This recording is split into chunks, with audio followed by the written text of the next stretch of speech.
London and the Vatican, a third city-state was officially created in 1982. That city-state is called the District of Columbia and is located on 10 square miles of land in the heart of Washington. The District of Columbia flies its own flag and has its own independent constitution.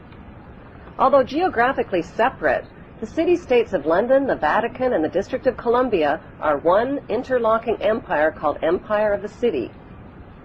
The flag of Washington's District of Columbia has 3 red stars, one for each city-state in the 3-city empire.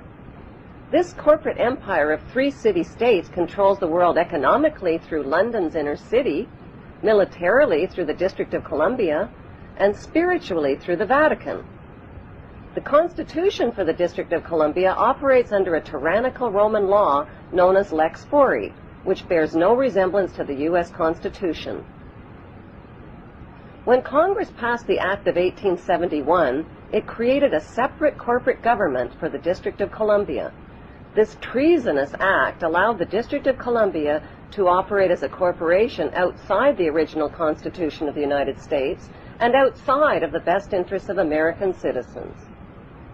A sobering study of the signed treaties and charters between Britain and the United States exposes a shocking truth. The United States has always been, and still is, a British Crown colony. King James I was famous not for just changing the Bible into the King James Version, but for signing the first Charter of Virginia in 1606. That charter granted America's British forefathers a license to settle and colonize America. The charter also guaranteed that future kings and queens of England would have sovereign authority over all the citizens and colonized land in America stolen from the Indians. After America declared its independence from Great Britain, the Treaty of 1783 was signed.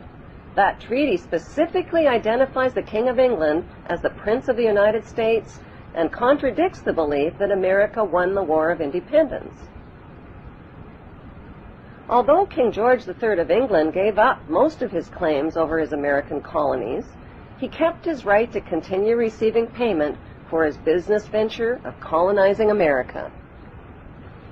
If America had really won the War of Independence, they would never have agreed to pay debts and reparations to the King of England. When Congress passed the 13th Amendment to the Constitution, the U.S. President was made subservient to the King of England. The 13th Amendment is called the Title of Nobility Amendment and forbids U.S. presidents and their officials from using royal titles like king or prince or baron. For some mysterious reason, the 13th Amendment, which was ratified in 1810, no longer appears on current copies of the Constitution. America's blood-soaked War of Independence against the British bankrupted America and turned its citizens into permanent debt slaves of the king. In the War of 1812, the British torched and burned to the ground the White House and all U.S. government buildings and destroyed ratification records of the U.S. Constitution. 1 century later, a corrupt U.S. Congress committed the biggest theft in world history. They passed Paul Warburg's Federal Reserve Act in 1913, handing over America's gold and silver reserves and total control of America's economy to the Rothschild banksters. Most Americans still believe that the Fed, or Federal Reserve, is the government. It is not.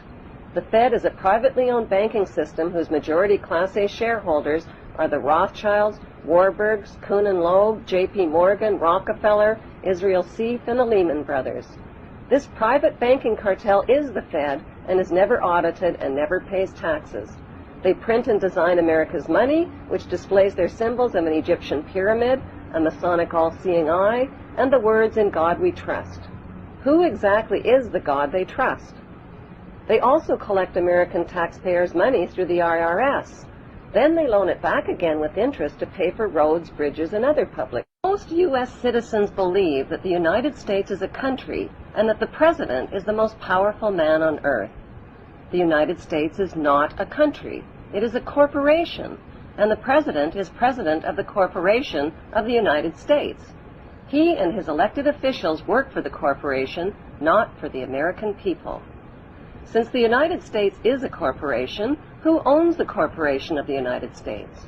Like Canada and Australia, whose leaders are prime ministers of the Queen and whose land is called Crown Land, The United States is just another crown colony. Crown colonies are controlled by the empire of 3 city-states. At the center of each city-state is a towering, phallic-shaped stone monument called an obelisk that points skyward. In D.C. city-state, the obelisk, known as the Washington Monument, was dedicated to Freemason George Washington by the Freemason Grand Lodge of the District of Columbia. The Secretive Brotherhood of Freemasons laid the Washington obelisk's cornerstone in 1848 and contributed 22 Masonic memorial stones. 250 Masonic lodges financed the Washington Monument obelisk, including the Knights Templar Masonic Order. At the heart of London city-state is a 187-ton, 69-foot-tall Egyptian obelisk called Cleopatra's Needle. It was transported from Egypt and erected on the banks of the River Thames. In Vatican City, another Egyptian obelisk towers high above St. Peter's Square